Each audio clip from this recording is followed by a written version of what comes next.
now listening to the Fantasy Whisper podcast with your hosts, Johnny Game Time Hicks and Big Travy. Why, hello and welcome to the Fantasy Whisperers podcast. That's Big Travy and I'm Johnny Game Time Hicks, and we're here to give you that fantasy football fix on this awesome Monday. Travis, yesterday we had some amazing games. Like it seemed like every single game almost came down to a last possession. It was insane. Yeah, we had some wild and wacky stuff per the usual, but we also, had some nail biters and some of those games. You think about that San Francisco Chargers game where San Francisco was a massive underdog coming into this game, and leave it to the Chargers to underperform and let a team stay with them. You know what I mean? But yeah, like you said, bunch of good games. Your Cardinals had a good game rocking down there. Heartbreaking loss, but Josh Rosen looked good. Just excited, man. We got some teams rounding into form, looking good out there. We have full on gone on. We're just, as Arizona fans, we're just accepting it now, and we're just like, we just want Rosen to grow, and I'm looking forward to one of those top 3 picks, dude, because it's just, that's the way the season's looking like. But we have an awesome show for you guys today. We're talking crowns, downs, and rebounds, as well as and then as well as we're going to give you a couple of rest of season options and where we'd rank them rest of season. So it should be a pretty fun show today. But first, Travis, we got to jump into a little bit of news and notes. A lot of things happened today, so let's jump on in there. Let's do it.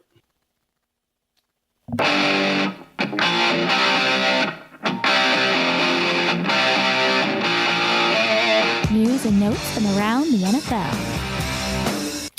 That's right, Johnny. Our news and notes are brought to you by Fanatic. That's FANATIQ. That's where fantasy meets IQ. Best thing about this app to start off, Johnny, is that they're updating it every day. And what they do over there with Fanatic, if you have the Apple iOS App Store, if you have an Apple device, go to your App Store, download Fanatic.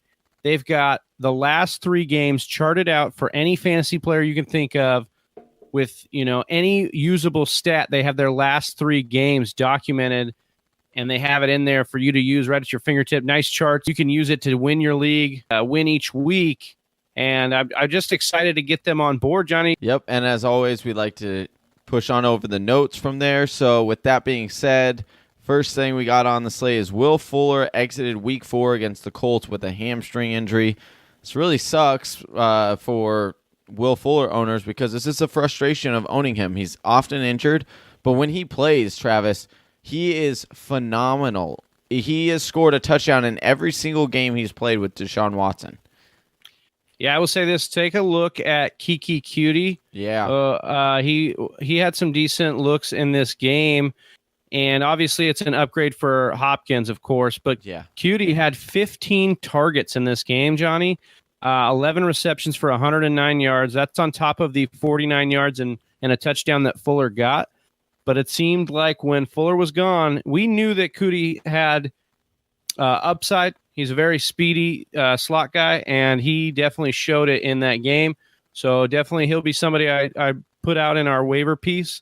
I would target him for sure. He had the biggest debut for a rookie since, you want to take a guess on which player, NFL player, he had the biggest debut since? Try my own backyard in Larry Fitzgerald and Quan Bolden. Oh, nice. Yeah. Nice. So, he did look really, really good. So, make sure you take a look there. All right. Patriots announced Rob Gronkowski exited the game yesterday due to an ankle injury. Now, it's not we don't know how serious this ankle injury is, Travis, but how concerned, you and I were both pretty big on the buy low of Rob Gronkowski. What is he had a very bad game yesterday again. Are you really starting to get concerned about Rob Gronkowski? Not too concerned. He is a guy that's injury, so you expect him to miss a couple games. That he's injury prone. I would actually think that this helps you in a case to buy low on Gronk still. So I'm going to give it another. It's just kind of puzzling. It's just kind of puzzling to me. The Patriots hang up so many touchdowns today. Oh, it's the running backs. Right, yeah. No, I know. Yeah, I'm saying, like, but it wasn't like Tom Brady didn't throw touchdowns, because he did. But, I mean, Chris Hogan as well. Only 3 targets, 1 catch for 25 yards. Not very good. All right. We have Geronimo Allison, who is having quite the day for the Green Bay Packers. He headed into the locker room shortly after taking a big hit, and it was ruled he has a concussion. We'll continue to monitor this moving forward. But Travis, did you like what you saw out of Geronimo Allison? Yeah, he did a couple key drops, but other than that, he looked sharp. He looked good. He looked a big part of this offense with Cobb out. I'd monitor both of their statuses coming into the next week against Detroit, but usually those games end up being a little bit of shootout fashion, those divisional games between Detroit and Green Bay. So you'll want a piece of that action, depending on the over/under. It is in a dome, so yeah. I liked Allison. I liked what I saw out of him. I liked what I saw out of Green Bay's offense, or as a team on the whole. They really bounced back in a big way against Buffalo. So when you want to get right, put Buffalo on the schedule. Yeah, right. Yeah. There was T.Y. Hilton came out of this game twice. Early on, it was just, into the first quarter. It looked like he had possibly broke his collar. He was in a lot of pain. However, he came back in. He played decently, and then he exited again later on in the game with a hamstring injury. Now, it's already been said by the coach, Mike Reich, that Frank Reich. Frank Reich. That he's most likely not going to be able to make the Thursday night game. Let's remember, they're the Thursday night game against the Patriots. So, listen to the Fantasy Whispers. We'll get you the news and notes for that, and which player that we possibly could fill in, or waiver wire guy that you could actually start instead of T.Y. Hilton. Yeah, what I will say is that Nyheim Hines saw a big uptick in receiving, and I don't know if this is directly correlated to T.Y. Hilton, but Nyheim Hines led the team, or tied for the lead in targets with 11. Mm-hmm. So he's a guy I wrote about in the waiver piece last week as a guy who could, once again, Jordan Wilkins very underwhelming, but Nyheim Hines getting it done for them in the capacity that they want the running back to, because they're battling back in these games. That defense is not very good. Mm-hmm. He is going to have a role in this offense. So that's probably the guy I'd choose as an uptick. It'll be interesting to see, because Robert Turbin is supposed to come back this week from his 4-game suspension. So that'll be interesting. No running back Nyheim Hines has out of the receiving backfield, but no running back has really taken a grasp or a hold of that those rushes. So it'll be interesting to see. I know that they liked him in the preseason. So just a guy to monitor and look for it. Just another name in this damn backfield. It just got so many guys there. Yeah. But I think Nyheim Hines is actually carving out himself a role in this offense. Mm-hmm. So he's definitely going to be the only guy you can think about trusting, I think, going forward. And a T.Y. Hilton injury only helps that. And a game against the Patriots where they figure to be down. Yeah. This is a game where you could definitely see Nyheim Hines racking up another 7 to 11 targets. All right, and then probably like one of the craziest, this injury, Travis, did you see the? Oh, man. Okay, so Adam Scheffler reports Tyler Eifert suffered a broken ankle in Week 4 against the Falcons. This injury, Travis, they showed it on the TV for so long. Like they were just, it was like you were just staring at it. Bro, we had to change. We're watching with 10 of the homies, and we're just turn it off. And we had to change it off the TV. It was the Gordon Hayward injury. Oh, it was so bad. He goes down, you see it, and then my buddy on the other side of the couch goes, "Oh, his ankle's not turned the right way." And we look up, and it was oh my God. So I feel so bad for Tyler Eifert, man. This guy battled back through multiple back surgeries. made his way back. ACL. His usage was ramping up each week. He was looking good. He caught a touchdown, and then boom, dude, wiped out in one single play. You feel for that guy big time. Him and the mullet were carted off yesterday. Oh gosh, did he? I probably shouldn't say because he got injured. He's probably had a bad enough day. But man, who cut his hair? He should fire that hairstylist. Him and James Conner have the best barbers in the league. James Conner. I know James Conner goes to or Antonio Brown's barber. So I don't know. Antonio Brown has some pretty sick hair. Yeah, Antonio Brown's hair. So I don't know if he was like, hey, in the back, he was like, hey, mess up this dude's haircut for me for a week. I need to look better. Yeah. Earn his stripes. All right. Melvin Gordon was being examined in the tent on the sideline for an undisclosed injury. He did return back to the sideline. However, he did not come back into the game. Eckler was the one that was closing out the game. Travis, again, we're not sure. There's maybe more news will come out later today exactly what it was. But I'm not really too nervous at this point. I feel like if it were anything serious. Well, I feel like, he didn't go back to the locker room. So, and Eckler closing came back it out with the team. Yeah. With Eckler closing it out, it's not that big of a deal considering they already had that game in hand. So why risk it if there, was maybe the other one. Another sad injury was Earl Thomas has a lower leg fracture. He will go on injured reserve according to Pete Carroll. It was kind of a weird play because it happened in the end zone. Against the Arizona Cardinals, Chad Williams caught the touchdown, and he just kind of like hit his rear end. He hit Chad Williams' rear end, and I guess he's got buns of steel. No, he's got I heard Chad Williams has a hard ass.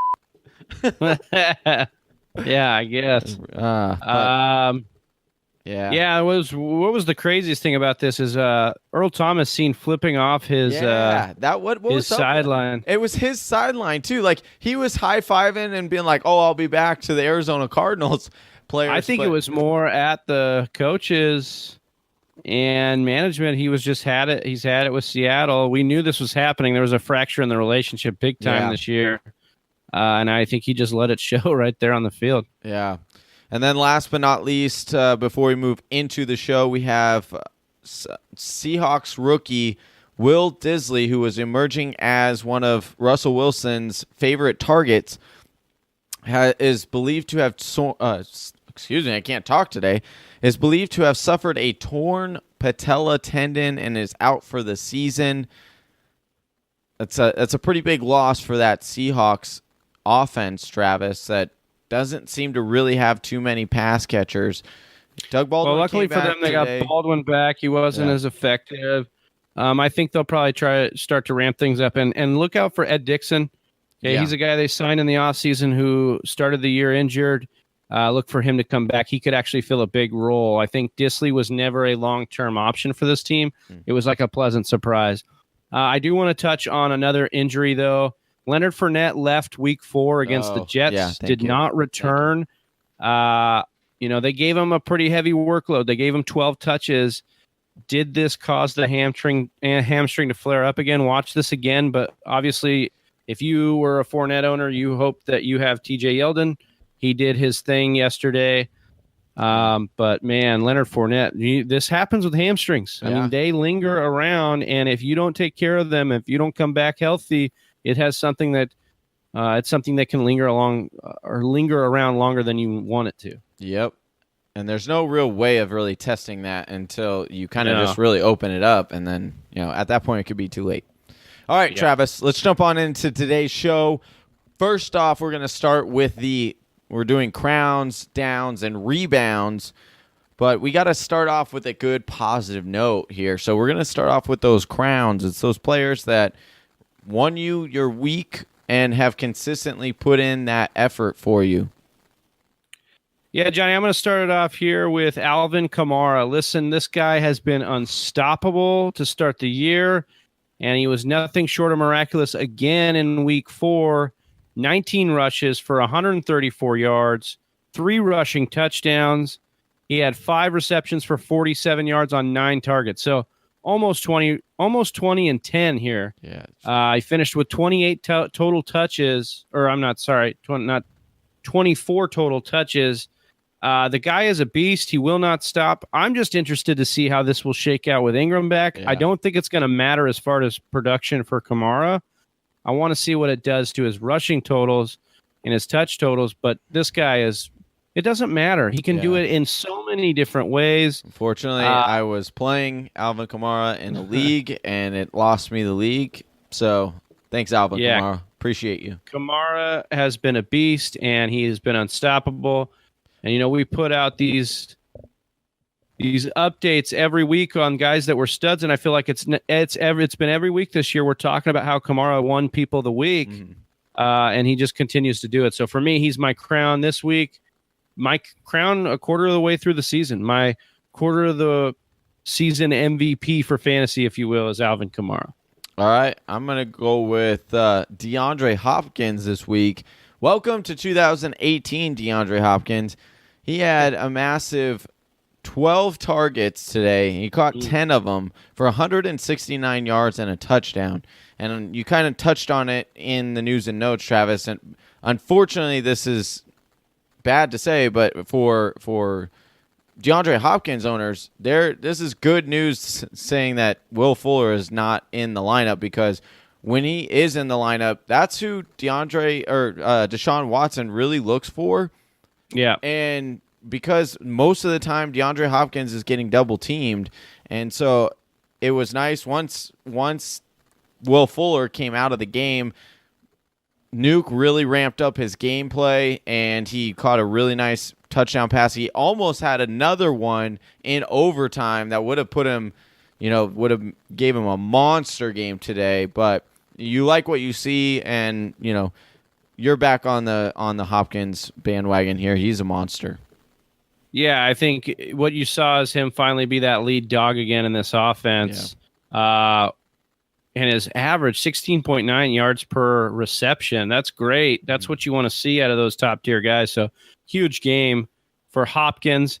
My other crown for this week, and maybe going forward, we've talked about this a little bit, is Jared Goff, man. Yeah. Jared Goff came out and balled out on that Thursday night last week. 465 yards on 26 completions, 33 attempts, 5 touchdowns, no interceptions. I mean, this was a defense that, was supposed to be striking fear in opponents in Minnesota. They are still talented, but it doesn't seem to matter with all the weapons that the Rams are moving around here. And we talked about this, and I put it on Instagram.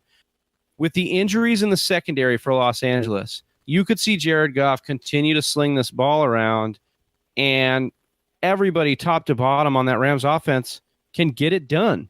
And so they can all 3 of those wide receivers are trained to play every single position. They can move them around. This benefits Goff. You can be looking to lock him in, especially if he's doing this kind of thing to a Minnesota Vikings defense.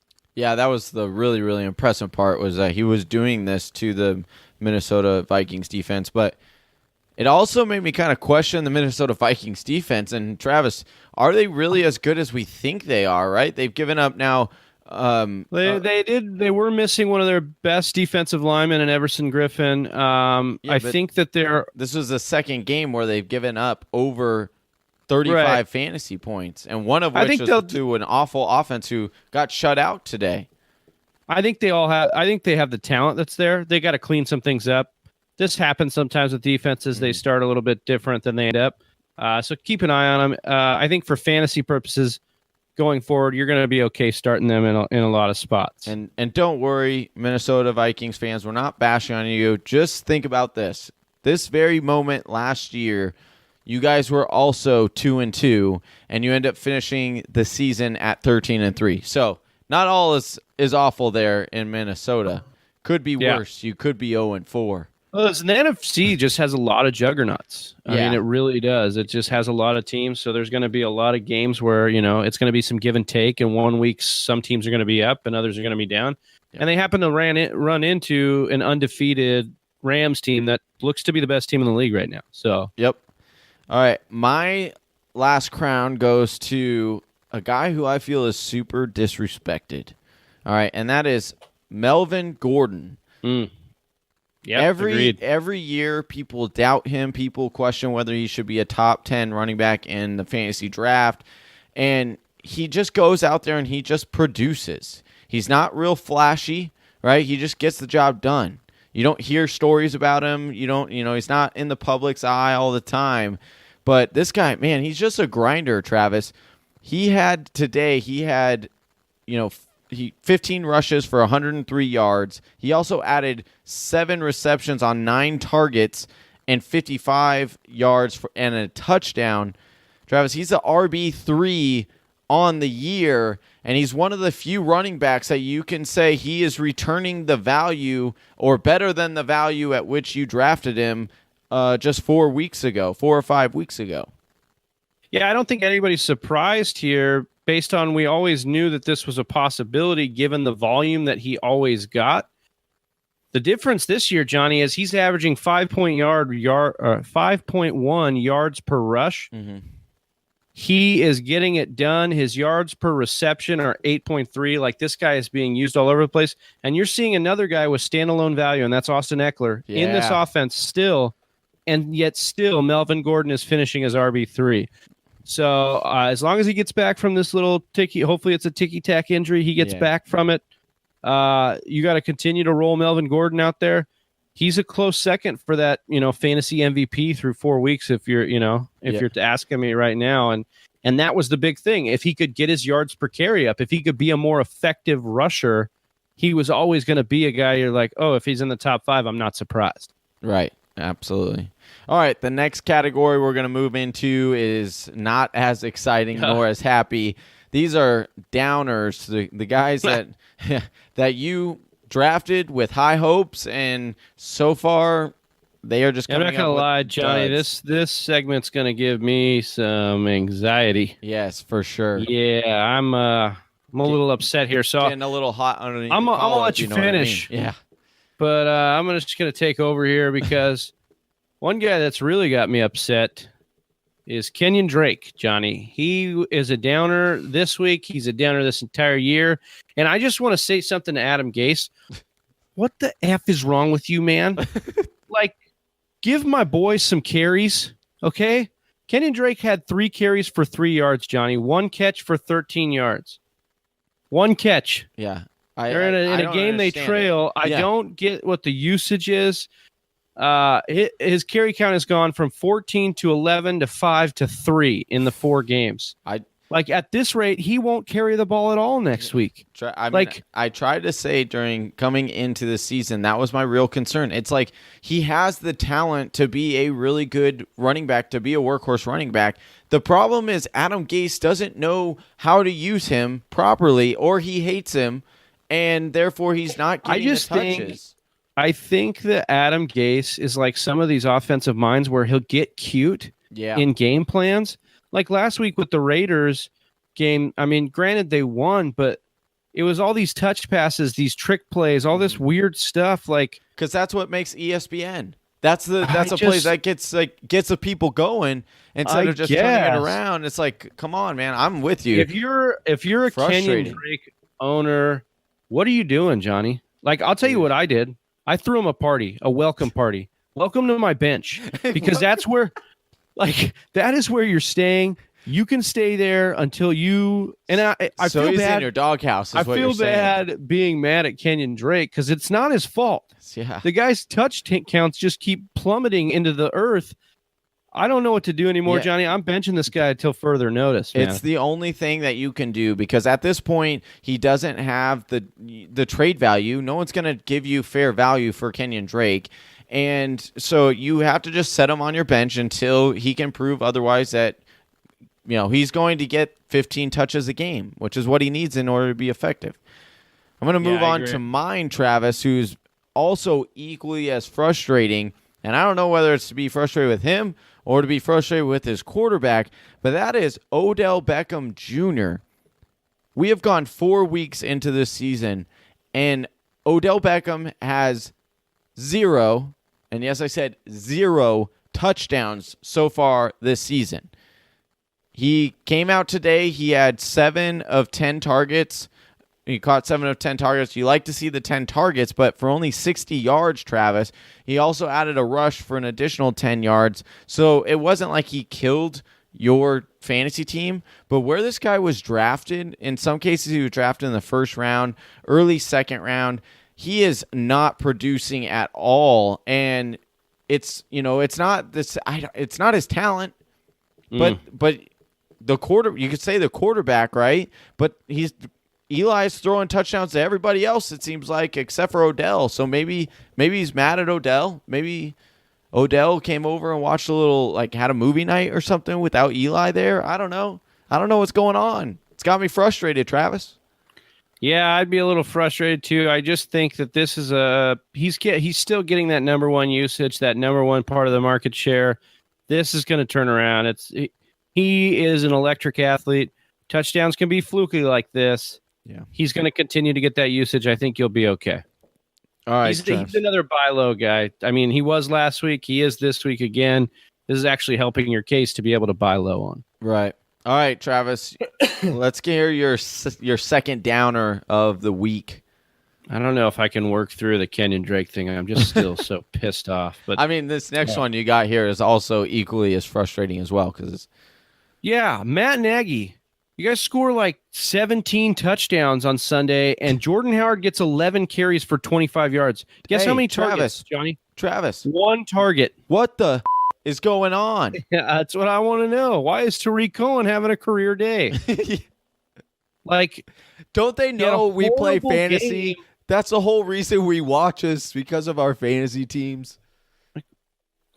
Matt Nagy... Luckily, they're on a bye, so we don't have to flip it. You can bench Howard and feel okay about it. Hopefully they get it right. Come out of the bye. Jordan Howard's doing a little bit better. Not running him out of shotgun, which I'm really frustrated with because he has such a great yard per carry out of the shotgun, and that was such a big part of Matt Nagy's game. It was going to come in and boost this running game, but they get really cute over there.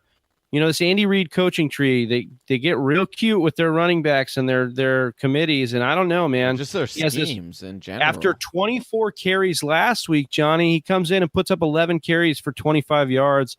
The 1 targets, after he was doing all this good, with 90%, catching his balls at 90%. I don't know, man. Jordan Howard, really, really a big downer this week. Yeah, you have to wonder if this is just game script, right? They just decided, we're going to go with a quick pass attack, a quick Tyreek Cohen. What I can get is they controlled the game. Yeah. They controlled the game. So where true. was the usage for Howard there in a time clock? It's I don't know. I don't understand why they didn't take some time to run the ball when you're up a ridiculous amount of points. It just, I'm with you, man. It was frustrating. All right, so what's your final down for this week, Johnny? For me, Travis, and this one I actually do have a relatively big kind of concern, and that's Drew Brees, right? He's been super consistent. Last week he was in our crown section, but this week, coming in, he had the New York Giants, a team that was missing Eli. They were missing Apple. Best corner for the New York Giants, and yet Drew Brees comes in here and he throws 18 for 32 for 217 yards and 0 touchdowns. He had a total of 8.6 fantasy points for the night. And my real concern is when you look at the usage, Travis, he threw the ball 32 times. But in this game, they also rushed the ball 32 times, which was more consistent with what they did last year, the 1-to-1 ratio. We talked about it in the summertime leading up to the regular season, and that was why we were kind of nervous about Drew Brees coming into the season. Now, what they did today is probably going to be more realistic with Mark Ingram coming back. They're going to continue to run the ball more, and I just don't think there's going to be enough touchdowns to go around for Drew Brees to be consistent. I don't know. Their defense played a little bit better today. Maybe that will be something that will be moved. Moving. I mean, I guess everyone looks good against the New York Giants defense offense, but I do have my concerns with Drew Brees. I was expecting a lot bigger day from him. Yeah, they also got 3 rushing touchdowns, so they're not going to get 3 rushing touchdowns every game. You're going to see Breeze. They're not going to get 3 rushing touchdowns every game because not that every would be game, a but I'm saying, that's what I'm saying. So like these touchdowns are going to split out. Yes, they're okay. You give him one touchdown though, and he still only has 12 fantasy points. That's not good. I mean, it's more in line with a bad day than like I don't think he's going to be more close. I think he's going to be closer this year, and like I mean, we'll see, Johnny. Like we got to see how this plays out. I thought coming into this year that it was going to be more like last year. That defense hasn't shown me maybe this one game, and even then it wasn't fantastic, that it was the same as last year. And so for me, I still think that they have big holes, especially at the cornerback. They play against high-powered offenses in that division on the regular. I don't think that they're going to be in a lot of games with an anemic New York Giants offense on the other side of the ball. So, yes, can it happen? I think it's more likely that we're going to see more Drew Brees days like we had at the beginning of the season. All right. We're going to get into our rebounds now.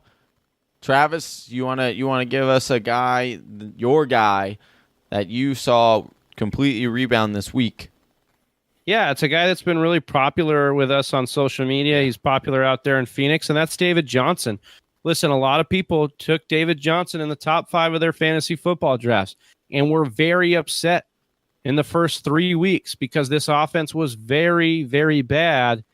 Listen, we talked about it, Johnny. We said that if Josh Rosen came on, there was a chance that David Johnson could see a bump.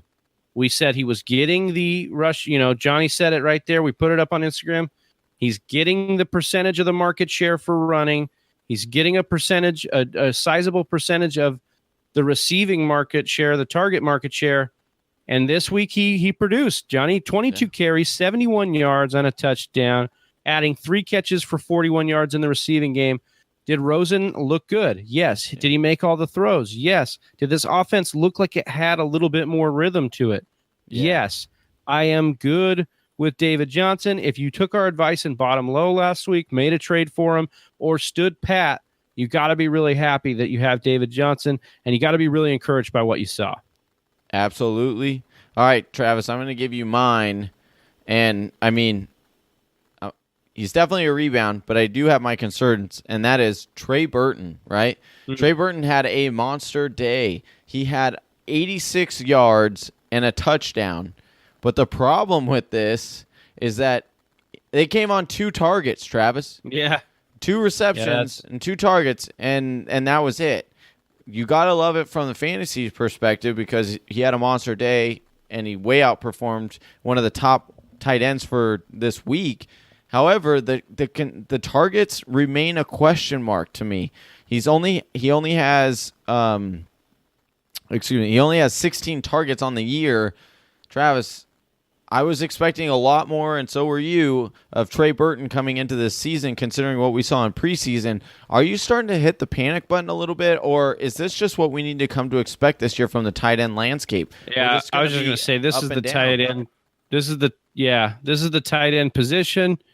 Unless you got Kelsey and, maybe Gronk, because Gronk's been having a few bad weeks, but unless you have some of these elite guys that are a huge focal point of their offense, I thought Burton had a chance to be that this year. Yeah. It doesn't seem to be that way. It seems that Nagy and Trubisky are fine moving that ball around to whoever's around. You talk about a game where Mitchell Trubisky threw 6 touchdowns, and you're going to tell me only one of those went to Trey Burton? I would not take that bet, given that I thought Trey Burton was a focal point of this offense. Doesn't seem to be the case, and we're a quarter of the way through the season. So, yeah. Not really excited about what I'm seeing as a sustainable option. But listen, what are you going to do with tight end? I mean, we saw a couple of guys that were streamers this week go down for the season in Will Dissly and Tyler Eifert, so it becomes even thinner at that position. I think George Kittle, at this point, as funny as it sounds, is the only, him, Kelsey, Ertz, and even though not at this point, Gronk will be in this class. I think those are the only 4 tight ends that you're going to be able to week in and week out rely on. It looks like they've solidified their target share there with their team. Yeah, but I mean, Jordan Reed, I think, is in there. Well, There's when he's healthy, that's it. That's I mean, he's been healthy this year, so it's three I mean, games. you want to talk about Kittle? Like Kittle had a bad week too. So I mean, I just think that tight end you cannot. What? Yeah. No, he didn't. Kittle's had a bad. No, I'm not saying this week. I'm saying he's had a bad week. Like just because they had a great week this week, I wouldn't be surprised if Kittle went out and put up a stinker next week. Like it's just in and out every week with this position. I don't think so, but with Kittle, I mean, yeah, it's going to be in and out with a lot of tight end positions, but I feel pretty confident with Kittle. I think that he's going to be a pretty solid tight end this year. Like that was his best game with Beathard in his career, and last year with Beathard he wasn't very good. It helped because he had a 75-yard touchdown. Right, that's what I'm saying. Like it's very fluky, that position. So yeah. Do I think you can start guys? Yes, but even though Burton only made his money on 2 targets, like he still made his money. You're going to take it. Right, exactly. So, my final rebound for the week is Andrew Luck. Last week he was in my down section, did not look great. We were, everybody's asking, are you concerned with Andrew Luck and this offense? He threw it 62 times, Johnny. Like he slung the ball around, 40 completions, 464 yards, and 4 touchdowns. You still worried about the Colts offense? Maybe, but not Andrew Luck. Yeah, No. Like he's going to continue to chuck it. That defense is bad. He should be set up in a lot of positive game scripts as far as for fantasy football. All right, and Travis, my last one. I hate to say this, but I got to put it in this segment because it's got to be mentioned, and I got to give my opinion on it. And that's Amari Cooper for the rebounds. He had 8 of 11. He got 8 of 11 targets for 128 yards and a touchdown. Monster day. However, this is the problem with Amari Cooper, is you never know when you want to start him. You're never going to be so super confident when you plug him in your lineup. And he still is wide receiver 34, and he's had 2 monster weeks. So that's the concern with Amari Cooper. You certainly like to see the result that you got today, but with this offense, I mean, Jordy Nelson got a touchdown as well. Martavis Bryant should have had a touchdown. He blew it. And but they're just going to pass the ball around a lot. Derek Carr, I don't see him emerging 58 times. Yeah, so 58 times he threw the ball. So like, are they going to throw the ball that many times every week? I don't know. Doesn't seem likely. I don't think that's sustainable. Yeah. You look at a game that went into overtime too. It was nearly a tie in overtime.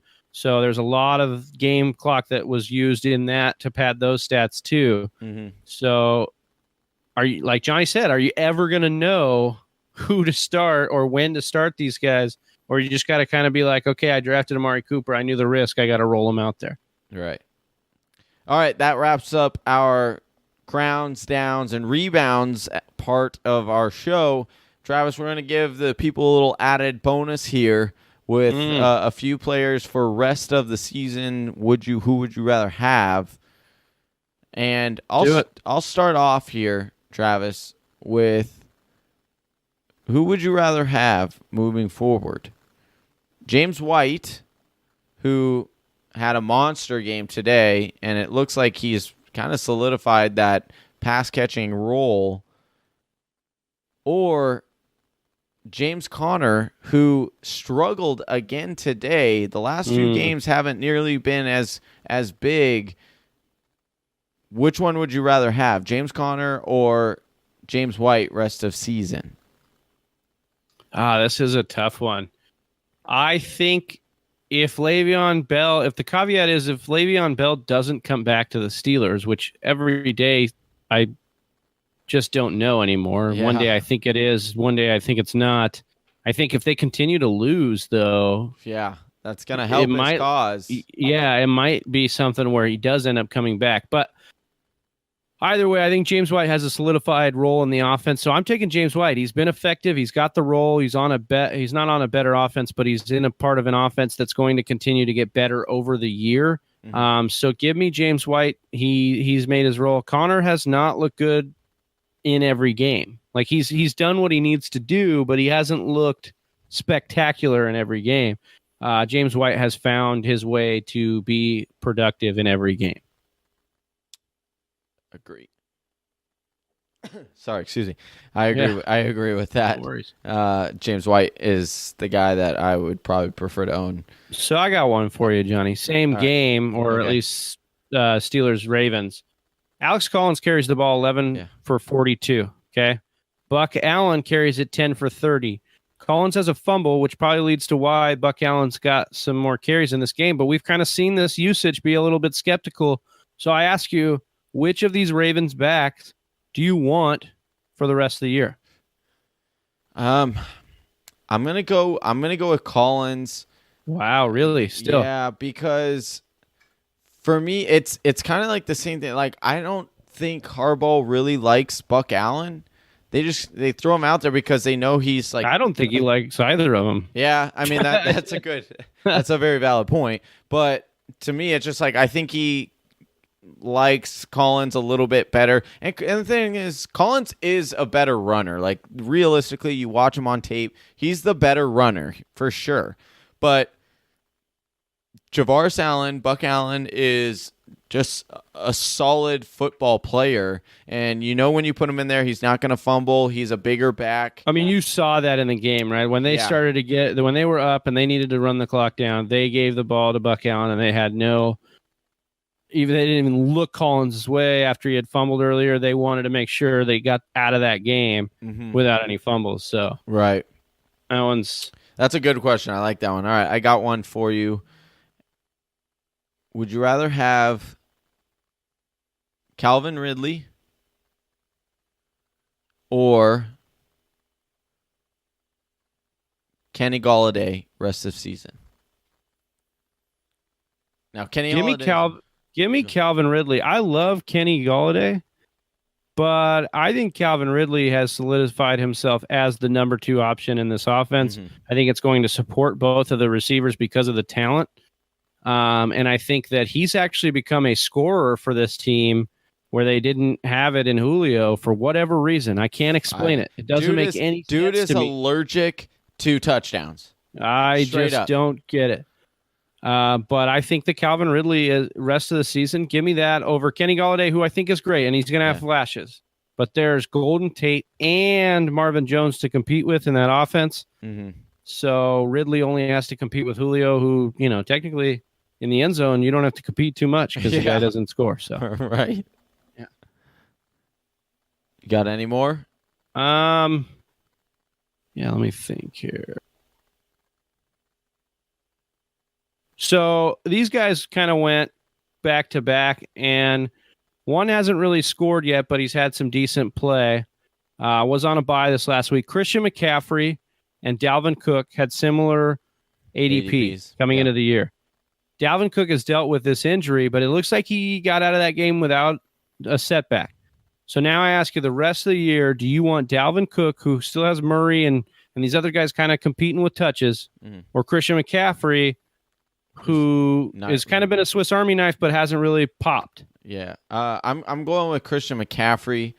I just think that offense is more funneled through him, whereas I think Dalvin Cook, there's so many options, right? Like, they have really good wide receivers. They have Kirk Cousins. The offensive line isn't as good as it is in Carolina. And so give me the guy, and as much as he's probably going to just be kind of a pain in the side, and that's Latavius Murray, although he hasn't played well either. But Christian McCaffrey his biggest competitor is Cam Newton, and I think as the season goes along, they're going to give him a little bit more red zone touches and rely less on Cam Newton because they don't want to get him injured or whatever. We've already seen some targeting to Cam Newton's body / head. So I think as that progresses, they're going to turn around, and as they trust Christian McCaffrey a little bit more and more each week and pushing that envelope with how many actual carries they can give him without breaking him down, I do like CMC. Right on. I got one for you, Travis, all right? Okay. Rest of season, and this is barring everything is okay with the hamstring. I'll just say that. Will Fuller or Juju Smith? Oh, Juju Smith-Schuster. It's not even close for me. Juju Smith-Schuster is gonna probably make a case for fantasy MVP by the time the season's done. He is just coming. He is a star. I mean, they had a down game against Baltimore. It was a divisional game. It kind of caught them off guard. But Juju is a guy that they can play all over the field, and you see it, man. He is a threat every time. I think Fuller's great. I think Fuller's good, and he's got great chemistry. But give me that offense that's throwing it consistently 50 times a game in Pittsburgh. All right, I got another one real quick for you because that one seemed to be a slam dunk or layup to you. So I'm gonna audible here. All right. I didn't like the coverage that you were showing to me just now, so I just check Mike 52. I'm going with so rest of season, Keenan Allen or Antonio Brown.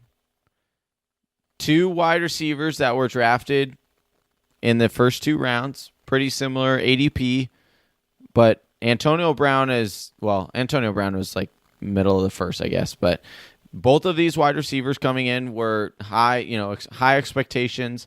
Keenan Allen has been disappointment so far this season, and so is Antonio Brown, if you want to be honest. I mean, he did get in the end zone today, but it just seems like this Pittsburgh Steelers offense isn't really humming like it normally does, and it also seems like there are a lot more weapons than there were a year or 2 ago. You got Vance McDonald kind of emerging. That guy's a monster.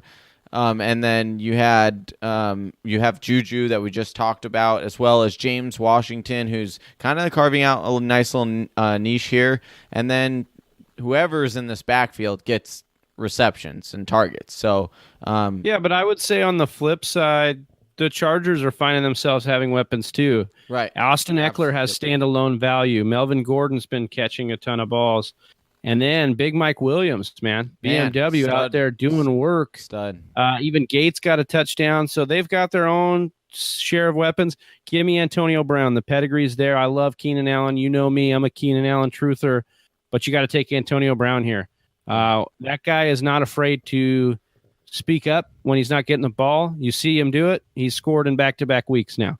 So I think that as long as he's on that team and the diva kind of that he is going to make sure he gets the ball. Keenan Allen's more of a quiet guy. He's not going to say too much. Right. He'll just do his work. He'll run his routes. He'll get open. I love them both, but I'm going to take AB in this one. All right. Well, that's it for today's show. We want to thank you guys so much for joining us. If this was your first time and you didn't get enough fantasy football content here on this video, please check out our YouTube page. We have a ton of videos, as well as check out our podcast available on Google Play, Apple iTunes, or Stitcher, or anywhere else that you can get your podcasts, or wherever you get your podcasts, I should say. And that's right. And if you go to our website, thefantasywhisperers.com, we have everything you need to get you through your week. We have our waiver wire piece released on Tuesday. Our rankings go live every Wednesday. And then Thursday, we've got the play or stay away piece where I kind of highlight each guy that you'd want to play this week with confidence, or those that you want to stay away from because they have maybe a bad matchup or haven't produced as well. So if you want any of that action, any of that content that can help you win the week, just head on over to thefantasywhisperers.com. All right, well, that's it for us today. Thank you so much for joining us. That's Big Travy, and I'm Johnny Game Time Hicks, and we're out. Peace. Peace.